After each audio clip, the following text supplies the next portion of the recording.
how are you? Previous class we discussed related to asexual reproduction in plants, nothing but vegetative propagation. The vegetative propagation takes place through vegetative parts of a plant like as a stem, root and leaf. Including that we discussed what is meant by budding, what is meant by spore formation. And today we are going to discuss sexual reproduction in plant. This is the last concept in reproduction in plant. So today we are going to discuss related to how the sexual reproduction takes place in plant. So first class only we discussed that flower is the main reproductive part of the plant. Through that flower only they are involved in sexual reproduction process. How the process will be takes place in plants? Before that, just we observe that the flower parts once again. The flower contain mainly sepals. Scientifically we are calling like as a calyx to give the mechanical production of the flower. And petals or else called corolla to attract the insect for pollination. And these are male reproductive part androecium. They contain filament and anther. Inside the anther, pollen grains are present. These are the male reproductive part of the flower. And here, this is ovary part, female reproductive part, gynoecium. The gynoecium contains that ovary, style and stigma. These three are the female reproductive part. So here, filament and anther both together called like as a stamen. Ovary, style, stigma, three together called like as a carpel. So how the fertilization process takes place in plants means they are involved in pollination process. What is meant by pollination means transfer of pollen grains up to stigma. That process is called here pollination. Transfer of pollen grain through anther, they reach up to stigma. That process is called here pollination. The study of pollination is called here anthecology. Anthecology is nothing but the study of pollination. The pollination process takes place in two ways. One is self-pollination, second one cross-pollination. Self-pollination and cross-pollination.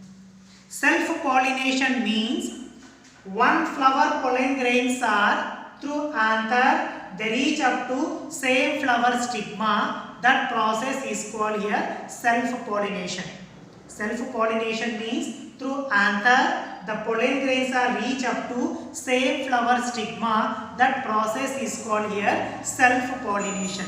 So example for self-pollination means wheat, rice, tomatoes, barley and oat plant.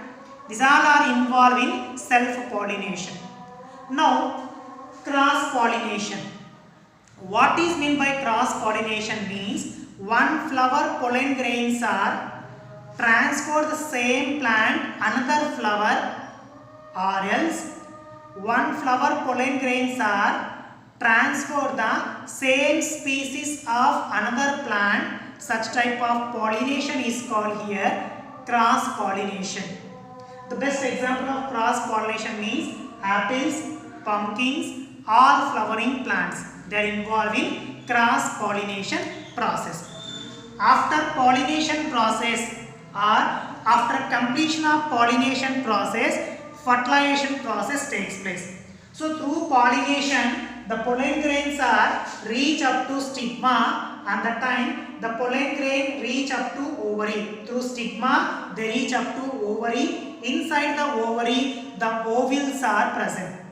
Inside the ovary, the ovules are present. In this particular area, male and female gametes are involved in fertilization process. So in this particular area, male and female gametes means when the pollen grains are reach up to ovary, automatically in this particular area ovules are present. Both are involved in fertilization process. They form the zygote. Okay, they form the zygote. Male and female gametes are haploid condition means they contain one set of chromosomes. When the ovum, ovules and sperm cell or pollen grain involved in fertilization process, automatically they form the zygote. The zygote is diploid condition means they contain two sets of chromosomes. So if you observe complete the life process of plant means this is a mature flowering plant. This plant they form the flower. This is the flower, parts of a flower. They contain calyx part, corolla, androecium, gynoecium. Here we are observing that we are showing one arrow mark, that is a symbol of pollination. So through anther the pollen grains are reach up to stigma. Through stigma they reach up to ovary. Inside the ovary they are involved in fertilization process. Now the study of pollen grains is called palynology. Palynology is nothing but the study of pollen grains. So after completion of fertilization process they form the zygote. Zygote is diploid in condition. After zygote, the zygote is involved in development process, they form the embryo. They form the embryo. When the embryo is again involved in development process, they form the fruit. Again the fruit is converted into seed. The seed is involved in germination process, they form the plant.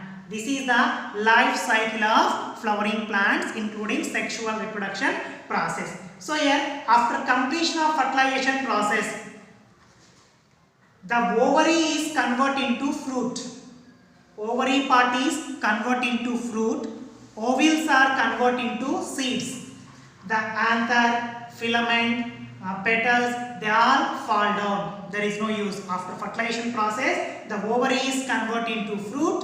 The ovules are converted into seeds. But in some fruits or vegetables, if we observe the calyx part is present. For example, tomato is there. The tomato vegetable they contain that green color calyx part. After fertilization process also calyx part is available.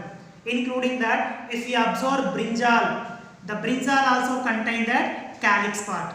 So when the flowering condition they give the mechanical support of the flower. When they reach up to fruit, the same calyx part to give the production of the fruit. Okay, so after fertilization, ovary is converted into fruit, ovules are converted into seed. This is the sexual reproduction process in plants. Okay, thank you.